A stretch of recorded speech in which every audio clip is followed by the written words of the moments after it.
What's up la meute, c'est Pépette Fitness. J'espère que vous allez bien.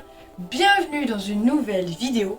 Aujourd'hui, je vais vous parler du diplôme que je prépare actuellement, c'est-à-dire un BTS Comptabilité Gestion. Abréviation c'est BTS CG, autrefois CGO.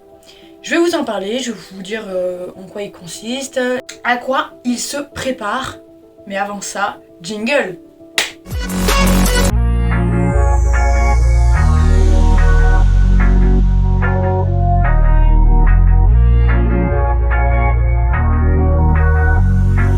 Qui se déroule en 2 ans, soit en formation initiale, donc vous allez à l'école toute la semaine, du lundi au vendredi, soit en alternance. Pour ceux qui n'auraient pas vu la vidéo sur le choix de l'alternance, je vous laisse aller checker juste en haut, j'en avais fait une au préalable. Tout simplement, ce diplôme, il marche en processus. Donc on a 7 processus. Donc le P1, on appellera le processus 1, donc c'est tout ce qui est contrôle, traitement comptable, fiscal et commercial. Le P2, donc c'est le contrôle et production de l'information. Donc ça, P1, P2, ça va être la compta en général, en soi. La P3, ça va être tout ce qui touche à la fiscalité. Donc c'est la gestion des obligations fiscales. Donc tout ce qui est par exemple l'IR, l'impôt sur le revenu, l'IS, l'impôt sur les sociétés, la TVA, tout ce qui touche au BIC, etc. La P4, donc c'est tout ce qui est social, donc c'est tout ce qui est la gestion des relations sociales, donc c'est tout ce qui est paye, tout ce qui touche au salarial. En fait. La P5, ça va être toute la gestion en soi, donc c'est l'analyse et la prévision de l'activité, donc c'est établir par exemple des budgets prévisionnels, c'est établir la gestion pour l'entreprise, la prévoir, l'améliorer et surtout ça va de soi avec la P6, donc le processus 6 qui est l'analyse de la situation financière qui permet ensuite en fait de mieux analyser les tableaux qu'on a fait au préalable, par exemple en P5, qu'on a fait par exemple suivant nos calculs en P1, P2 de la compta générale. Mieux analyser en fait le bilan, les comptes de résultats, etc. On a aussi la P7 qui est le processus de l'information et du système comptable, donc en soi c'est de l'informatique. Donc là on va faire par exemple des tableaux, tout ce qui est algorithme, des tableaux de VBA avec des macros sur Excel, c'est vraiment, ça touche tout ce qui est informatique.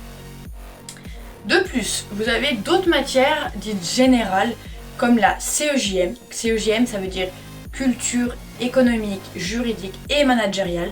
Donc en soi c'est un peu de l'éco-droit, je pense que en filière en général ça s'appellerait comme ça, économique et droit.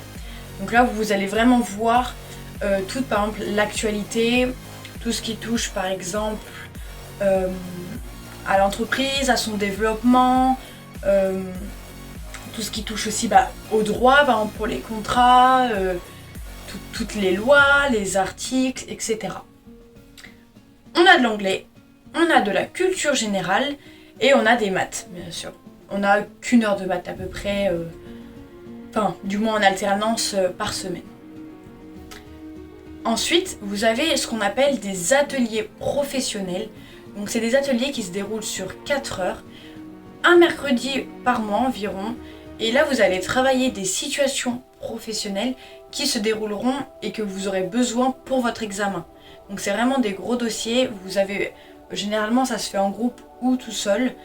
Et en fait, on vous remet un dossier avec des problèmes et via le logiciel, nous on utilise Cegid. Il faudra résoudre, avancer le dossier, par exemple remettre une balance à jour, calculer la TVA du monsieur, enregistrer par exemple des familles de sous-articles si vous faites de la gestion commerciale, tout ça. Donc ce BTS, par la suite, vous pouvez enchaîner par une poursuite d'études. Vous pouvez faire par exemple avec un bac+3 une licence en ressources humaines, RH, ou en gestion financière, AIAF. Vous pouvez aussi faire un bac+5 si vous faites un master. Il me semble que master, il y a aussi RH et aussi gestion financière, mais vraiment plus poussé.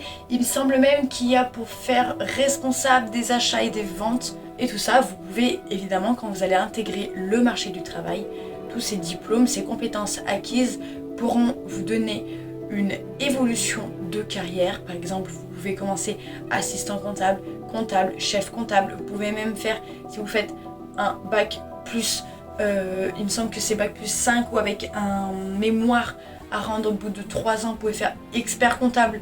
Vous avez vraiment une poursuite d'études. Alors mon ressenti pour quelqu'un qui ne vient pas du tout du milieu par exemple de la gestion, moi je sors d'un BTS STHR, donc d'hôtellerie et de restauration. C'était un bac technologique et donc j'avais fait de la gestion bien sûr, mais absolument pas de compta. Et c'est vrai qu'au bout de 2 ans de BTS en comptabilité, c'est bien sûr là où j'ai, même en étant en alternance, où on pêche le plus parce que quand on comprend pas du tout, que c'est tout nouveau d'enregistrer des écritures, etc. C'est vrai que pour comprendre cette logique, c'est quand même chaud, on va pas se le cacher. Après, bien sûr, dans la classe, il y en a qui de base sortaient de la filière de bac STMG, donc ils en avaient déjà fait au préalable, donc c'est vrai que ça allait beaucoup mieux pour eux. Après, pour pas vous décourager, si vous sortez pas du tout de cette branche, pour vous dire, on est 13 et il y en a beaucoup qui venaient pas de la branche STMG, je crois qu'il y en avait que 4 dans la classe. Donc sur 13, donc vous voyez, on venait tous de partout, de plein d'autres filières qu'on a changé. Et c'est pas grave, il faut quand même y aller, il faut foncer si c'est une filière qui vous intéresse. Honnêtement, allez-y, l'alternance moi je conseille, mais après en initial il n'y a pas de souci, vous réussirez autant. Il me semble que dans le lycée où je suis, les réussites au bac, les réussites au BTS, elles sont de 100%. Peut-être de 90 il me semble, ou 98 pour l'initial, mais c'est quand même un très bon niveau. Ce BTS, ça va vous faire acquérir des compétences sur l'argent, en fait, la valeur de l'argent, comment bien l'utiliser si vous faites des investissements pour votre entreprise, en fait, plein de choses comme ça. Et c'est vrai que c'est quand même plutôt cool, en fait, par exemple en gestion, de faire jongler les chiffres. Si vous changez un chiffre dans un tableau, tout va se dérouler, tout va changer. Et finalement, c'est plutôt cool une fois que tout est bien, une fois que tout est bien sur Excel formulé, en fait, tout connecté. Ça, c'est sympa à utiliser. Après, les ateliers professionnels de 4 heures, c'est quand même assez long. Il faut être super concentré si on ne veut pas perdre le fil. Mais le rythme, il va super vite aussi. Mais en alternance bien sûr, mais ces situations pro en atelier, c'est bien parce qu'on fait plein de choses, on se concentre pas que sur une mission. Généralement par atelier pro sur un dossier, par exemple, on vous remet une entreprise et sur cette entreprise vous avez des fois jusqu'à 7-9 missions à réaliser dessus et des fois peut-être que vous n'allez pas les finir en 4 heures, on les fera par exemple le mercredi qui suit. Donc voilà, sur ce BTS, qu'est-ce que je peux vous dire d'autre? Je suis pas bonne en maths. Ah oui, venez, on casse le cliché. J'appréhendais beaucoup en fait de rentrer dans cette filière parce que je me suis dit qu'il fallait être super bon en maths. Et en fait non, parce qu'en fait la comptabilité, il faut vraiment la dissocier des maths. Par exemple, la compta c'est vraiment de la logique. Et moi en maths, je suis complètement nulle. D'ailleurs, on fait qu'une heure de maths par semaine. Et c'est pas, ça n'impacte pas forcément. Alors peut-être pour les calculs mentaux, oui, ok, bon là non plus je suis pas très forte donc je galère un peu. Mais il faut pas être super doué en maths. Enfin honnêtement, moi, je trouve qu'en étant nul, on s'en sort bien. En fait, pour de la compta, en fait, pour ce que les gens pensent, qu'il faut être très très bon en maths, qu'il faut avoir du cerveau, c'est vraiment de la logique. En fait, il faut acquérir la logique. Et une fois qu'on l'a, c'est bon. Voilà, je pense que je vous ai expliqué à peu près en quoi consistait mon diplôme de comptabilité et gestion. J'ai essayé de vous résumer plus ou moins en fait mes 2 ans en globalité, en quoi ils consistaient, qu'est-ce qu'on pouvait faire par la suite. Et si vous hésitez, renseignez-vous.